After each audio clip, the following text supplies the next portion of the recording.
sum up Dorian's camp so far and how he's kind of come back around? I think he's progressing. The biggest thing right now is just getting him back into shape and being smart, with his reps because of, we want to be cautious because the last time what happened at this time last year with the injury. So we're just being precautious with the reps. I think he's made a lot of progress. The thing that Dorian does, he practices fast. He's a strong player. He's big, physical wide receiver, and we just got to keep polishing him up to get him back into game shape. He was talking earlier about how he's stayed engaged and how that kind of took away some of, I guess, discouragement sometimes during his recovery. Can you talk about how you kind of helped in that? Well, what Coach Mangino and myself have tried to do with Dorian to keep him engaged is give him little assignments to help out the younger guys. Those new guys that came in, basically make him a coach. And he's done a good job with that. He's come in and met with myself and Coach Mangino just to continue to stay ahead of the game. Because he hadn't played for, I guess, 2 years now. And, there's some little nuances that we put in the offense, in the time that I've been here just to keep him up to date on. And Dorian has a ways to go, but I'm excited about where he is, and I think his future is going to be bright. Eddie said that David Bouvier might be your MVP so far in camp. What has he done well so far? David Bouvier he's a warrior, a guy that I have a lot of admiration and respect for because of the way he approaches the game, and he approaches everything he does in life.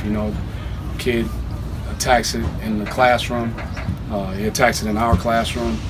He's a quiet leader that doesn't say a lot of things, but by the way he approaches and practice, and he attacks practice and every other thing he does in his life, he is. In my eyes, he's had the best camp. Have any of those new receivers separated themselves yet? I think Allen Daly's done some really good things. I think right now he's probably the furthest along. Akeem Hayes was doing some really good things. He's been down the last 2 days with a little sprain. Marvin Alexander's steadily coming along. I think he has a chance. And Bryce, all of them have shown flashes.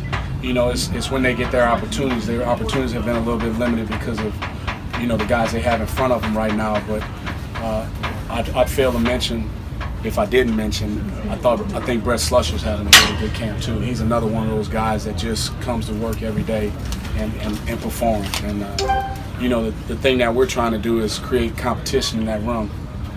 And if we do that and continue to progress the way we are, I think we're going to be fine. Does it make your job easier when you have such a veteran secondary that they have to go against every day, and how is that? I don't know if it makes it easier, but it's definitely a blessing in disguise because, when I got here, the thing that was so impressive with the secondary was their length, along with their experience. And for our guys to go against that type of competition every day is outstanding for me. And, the great thing with Coach Klink and Coach Hood and the defensive staff, they challenge my guys, and I tell them don't back off because I think that's only going to make us better. And, when the lights go on Saturday night, that's what we need.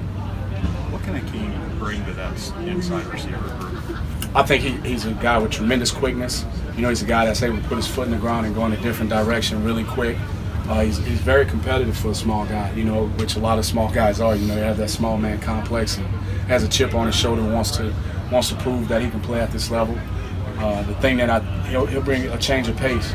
We got some bigger slots, and when he's in there, when he gets the ball in his hand, he's pretty dynamic.